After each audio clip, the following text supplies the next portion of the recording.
שושנת יעקב צהלה ושמחה בראותם יחד חירת מרדכי תשועתם הייתה לנצח ותמחתה בכל דור ודור. Hello, happy Purim, happy. Let's see what do we have here. Hello Yafa. Welcome to Purim, Yafa. Welcome. How are you? Almost Shabbat Shalom. Ah, man, this thing is heavy on my head. Oh. Hello. Welcome to the garden. Welcome. Almost Shabbat Shalom. And hello for Purim. And hello for the kingdom. And hello for relationships. Ah, this is heavy. Woo! Okay. So, Purim. Oh my goodness, this is heavy. Woo. So, we are here today. Purim, this is kind of a festive time of festivities, time of joy, time of the opposite, time of choosing path, time of choosing the choices that we make. Where are we in the choices? What place within ourselves we are inhabiting? Ooh, man, this is... I'm going to hold it here. I like that. Nice, a lot of bling blings. Anyway, hello everyone. Almost Shabbat Shalom, happy Purim. So I'm going to leave this here just in case you're wondering what I'm doing with this thing on me. It goes with this. So, well, it's been quite a week, and we are in Purim, almost Shabbat, and hello. Let's see. So, what I want to share with you, it's everything about relationships, right? Everything about relationships. There is a song, one of the songs of Purim, and I'll talk about the holiday. And hello, Moshe, how are you doing? One of the things about the one songs from the holiday is talking about שושנת יעקב צהלה ושמחה. Hello, Tamara. בראותם יחד חירת מרדכי תשועתה הייתה לנצח ותקוותה בכל דור ודור.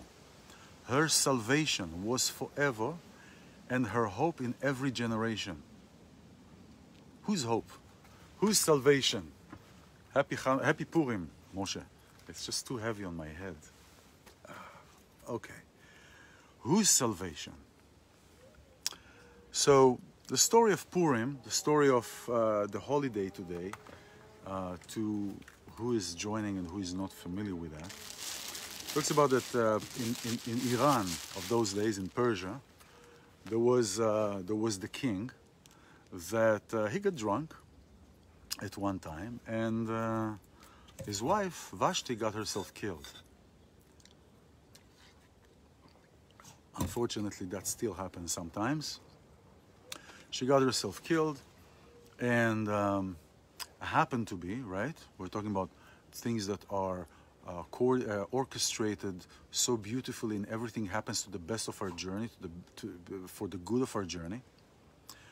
Happens that he was, after he got his wife killed, he was looking for another wife, and there was in his court Mordechai, who was a prominent Jew, was part of the Sanhedrin, part of the court, the Jewish court of law, and his niece, who was a very beautiful young lady named Esther, and there are different versions of what her name meant, and it's a whole thing. But for the sake of this story, is that Esther, that she was very pretty, she was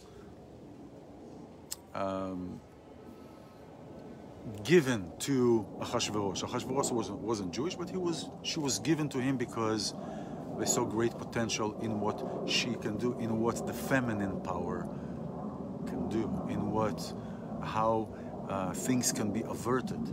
At the same time, Achashverosh, the king there, had a prime minister who was very anti-Semite, and he wanted to annihilate the Jews. He wanted to rip the source of belief, the source of foundation. He wanted to uproot everything, to just annihilate.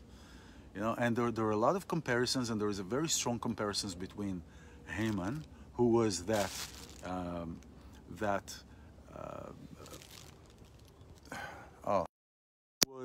who was the prime minister. There was a comparison between Haman and Hitler. Eventually, in one of the, it's a quote in one of the speeches of Hitler at the end, to say that ultimately, the war, the fight is between the Germans and the Jews. That is a quote. That ultimately the fight and winning is the fight between the Germans and the Jews. And this is similar to that, because it wasn't about just, oh, just don't practice that, don't practice this, or don't practice that. It was to uproot everything. So Esther was given to Achashverosh. She married him, and she basically received, Achashverosh told her, whatever you want is yours. Anything that you want. You want a rose, it is yours. You want half of the kingdom, it is yours. Everything is yours. And eventually, the Haman, who prepared the gallows to hang Mordechai and to hang this guy that didn't want to bow to him, that didn't want to surrender, he was hung. Him and his 10 kids, 10 sons, were hanged on the gallows that he himself prepared for Mordechai. Very interesting. And during this holiday, we're eating. Everybody knows what this is, right? In English, it's called Hamentashen.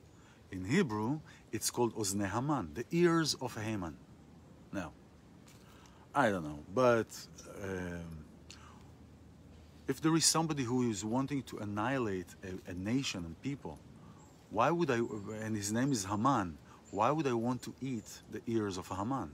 Why would I want to eat and to commemorate that guy by ingesting, supposedly, that's how we're told throughout generations and in school and growing up and everything, that these were the shape of Haman's ear. He had triangle ears.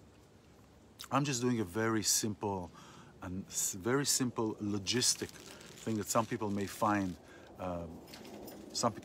funny, some people may find offensive, but let's think about it. That song, Tshu'ata hayta lanetzach v'tikvata b'chol dor v'dor.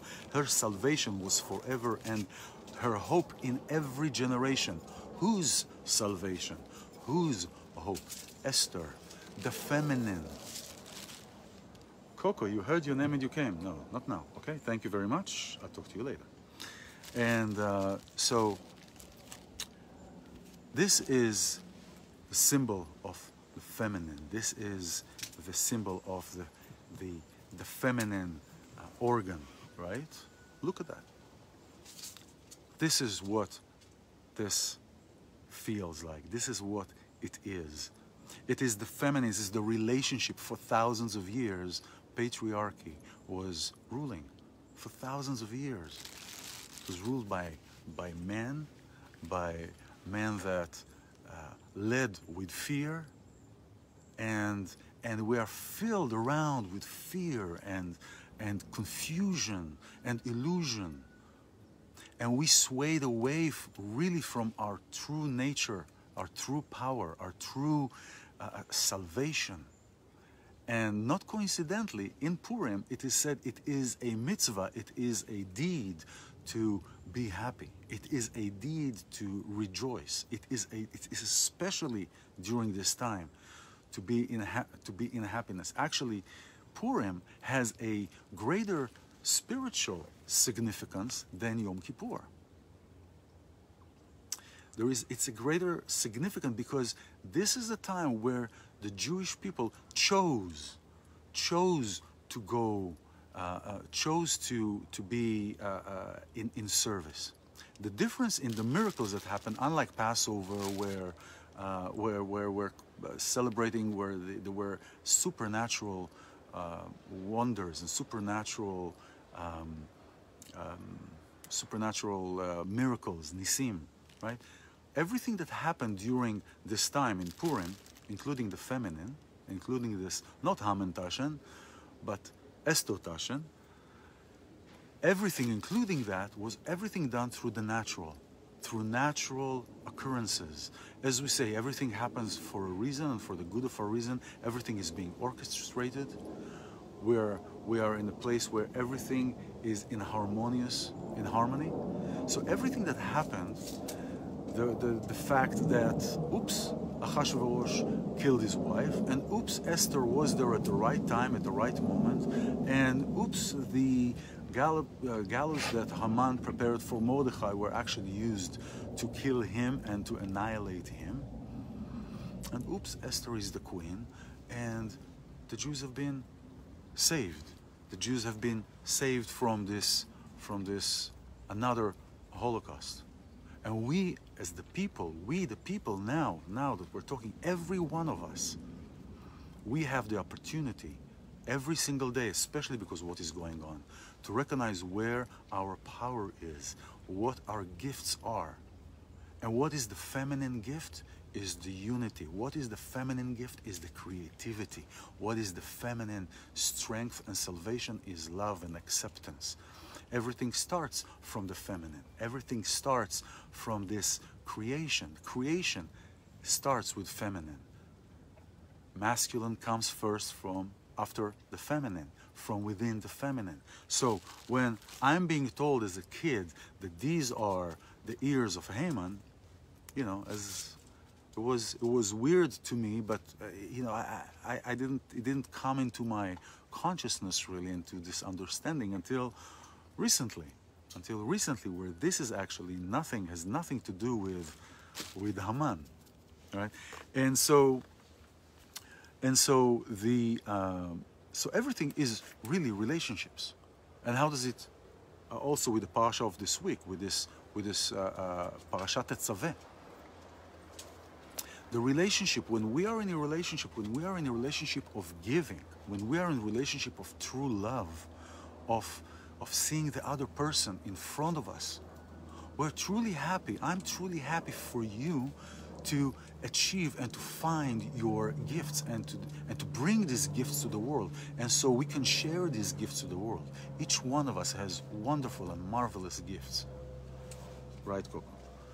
Each one of us has marvelous gifts. And when we see somebody that is excelling, that is starting to bloom, that is showing their light to the world, their beauty to the world, like the poem of Hafiz.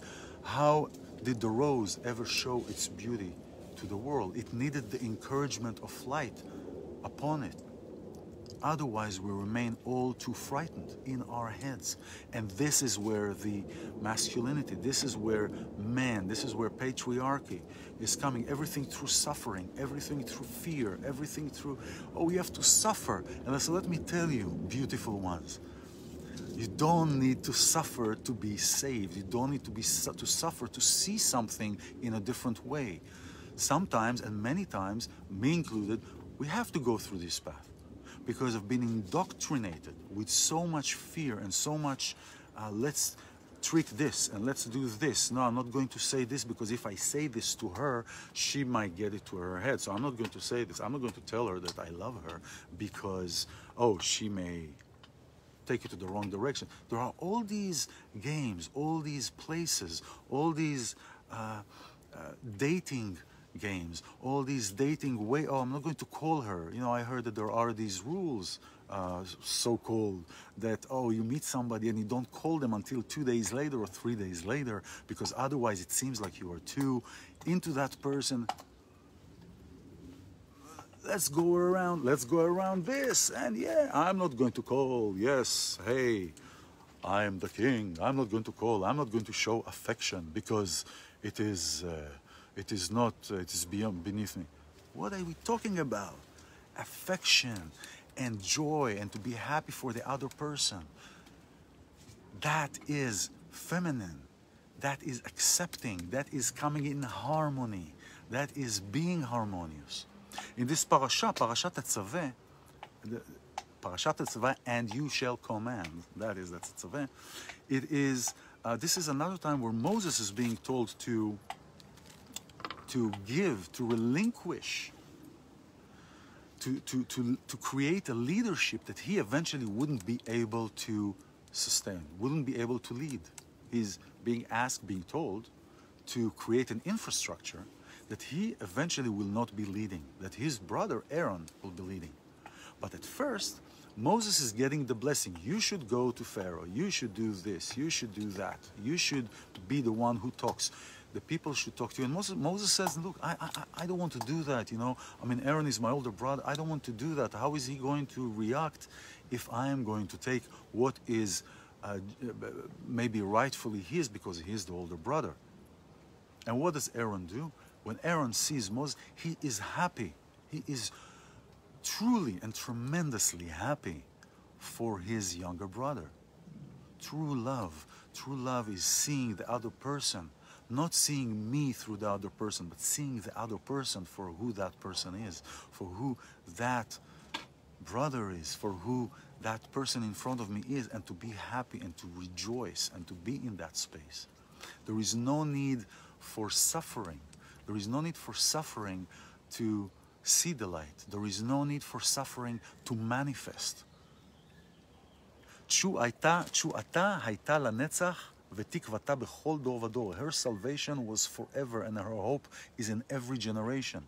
Every generation it is up to us to remember the joy in giving, the joy in the relationship, this place of intimacy. This intimacy, this intimate giving, this intimate being in intimacy with somebody. It is when we see that other person, we see through all the veils and see through all those obstacles and see through all these stories that we're being told. Be critical in our thinking, be accepting, and through that we are in a place of joy. So especially during this time is to be happy, is to be in a joyous place. Because why? Because if we are coming from a place of the creation, from a place of the feminine, and we see really what it is all about, where it started from, who was the leader, who really saved the Jewish people. Esther saved the Jewish people. And so the question is, why was that shut down? Why is it, for me, as somebody who grew up all the time with Mordechai and Mordechai was doing this and Mordechai was doing that, really it is, if we look on this plane, not on the spiritual above all level, because I believe that everything physical, everything in this realm, everything in this reality has a spiritual reason and cause, has a spiritual source.